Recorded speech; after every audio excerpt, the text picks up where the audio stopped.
Bienvenidos a los retos de Python. Estamos en el reto 25, pulsamos el botón azul para irnos a Google Colab y leemos este caso. Dice, Jorge creó un bucle infinito. Ayúdale arreglando el código para que los ejemplos siguientes trabajen correctamente. Y lo que vemos aquí en estos ejemplos es que si recibimos como argumento un 1, esto genera una lista que solo tiene un elemento, que es el 1.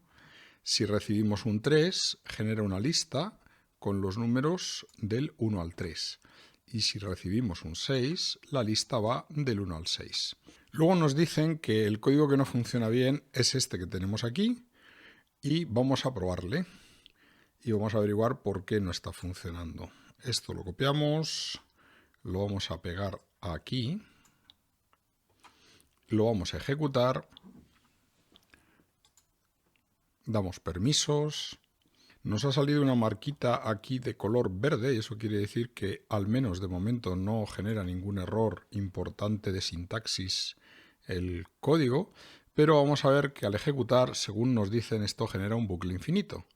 Con lo cual pulsamos aquí, esto empieza a ejecutar, esto comienza ahí a dar vueltas y vueltas y vueltas y vemos que no acaba. Con lo cual, pues al final lo detenemos nosotros pulsando sobre este botón. Nos ha interrumpido, esto lo podemos quitar y lo único que está diciéndote es pues, que este es un código que tiene un bucle sin fin. Entonces vamos a ver qué está pasando. Si analizamos el código, tenemos aquí una lista que se inicializa como una lista vacía, que la hemos llamado números. Luego tengo aquí una variable auxiliar i que empieza en 0. Me meto en un bucle while y la condición de ese bucle es que la i sea menor o igual que n. N es el numerito que le hemos pasado aquí como parámetro. Imaginemos que si este n es un 6, pues siempre que la i sea menor o igual que 6, esto se va a producir. Y luego tenemos aquí una línea que lo que hace es, con append, anexar los valores de la i a la lista vacía. Con lo cual, inicialmente metería el primer valor de la i, luego el siguiente y así hasta n. Pero hay un problema y es que esa variable auxiliar, esa i, no la estamos haciendo incrementar en ningún momento. Luego aquí nos está faltando una línea que sea que la i tiene que incrementarse. Con lo cual ponemos aquí el más igual 1. Vamos a probar el código y vamos a ver que al aplicarlo a nuestros casos de uso, por lo menos el bucle sin fin ha desaparecido. Pero sigue habiendo otro error, y es que las listas, en lugar de comenzar en 1, comienzan en 0. Y eso lo podemos arreglar simplemente poniendo que la i tiene que comenzar en 1. Volvemos a ejecutar, probamos, y ahora vemos que está funcionando perfectamente. Luego, esta sería una primera solución que arregla el código que inicialmente nos habían dado. Pero vamos a ver otro método. Si nos venimos por aquí, vamos a copiar esta parte de la declaración de la función.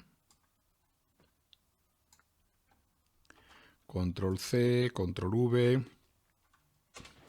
Y vamos a retornar directamente el rango que va desde 1 hasta n más 1. Que va desde 1, que es el inicio, hasta n más 1. ¿Por qué se pone n más 1 si nos han dicho que hay que llegar hasta n? Porque cuando utilizas range, el extremo superior nunca se alcanza, con lo cual si pones n más 1 se quedaría en n. Si esto lo ejecutas, pues vas a ver que todavía no es una lista, es un rango. La diferencia entre un rango y una lista es que el rango es en sí mismo un tipo de objeto de Python, vamos a verlo por aquí, que luego tendríamos que convertir en lista. Vamos a poner un ejemplo.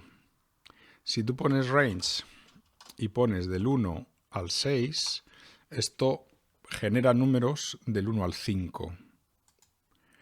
Pero si le dices que lo imprima, te va a salir que eso es un objeto de tipo range. Para que lo veamos físicamente tenemos que ponerlo como list. Esto es, ese rango lo tenemos que convertir en una lista. Y ahora, una vez convertido en lista, sí que lo vamos a poder ver, del 1 al 5. Y efectivamente ahí lo tenemos. Con lo cual, nos falta aquí la palabra list. Cerramos aquí y lo vamos a probar. Ejecutamos, probamos los casos de uso y vemos que están funcionando estupendamente. Vamos a resolverlo utilizando un bucle for. Si tú pones aquí la función que se llama generar array, le pasas el n como valor de parámetro.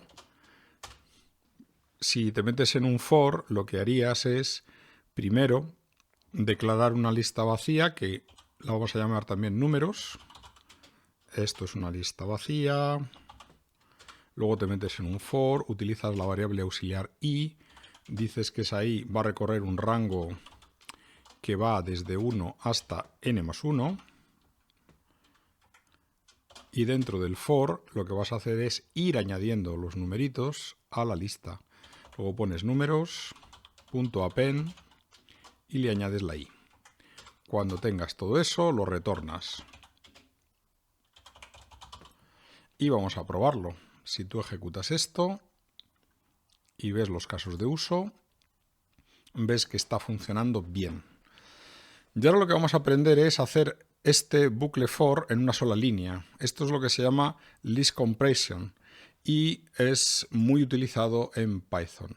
Por lo tanto, vamos a meter aquí un comentario y vamos a decir que esto es una list compression, se llama, o compresión de listas. Nos metemos con nuestra función, vamos a copiar la declaración de la función, control C, control V y directamente un return. ¿Cómo se hace una lista comprimida? Bueno, pues pones los corchetes para indicar que es una lista y ahora vas a tener que meter ahí un for. Ese for, como va en una sola línea, es un for muy curioso porque le metes aquí primero la i, luego el for, le dices que la i va en la lista en el rango desde 1 hasta n más 1 y ya lo tendrías. Vamos a analizarlo para comprenderlo bien. Este de aquí es el for. Va a recorrer desde el rango que comienza en 1 y finaliza en n, por eso ponemos n más 1. Y lo que quieres es que a medida que se recorran esos bucles, te vaya entregando como elementos de esa lista el valor de la i. Vamos a ejecutar esto. Probamos para los casos de uso. Vemos que funciona y por lo tanto hemos hecho una list compression que es muy utilizada en Python y una vez que ves la lógica vas a ver que normalmente te gusta esto mucho y lo vas a emplear con asiduidad. Muy bien, por lo tanto hemos resuelto el ejercicio del reto 25 y nos despedimos. Un saludo.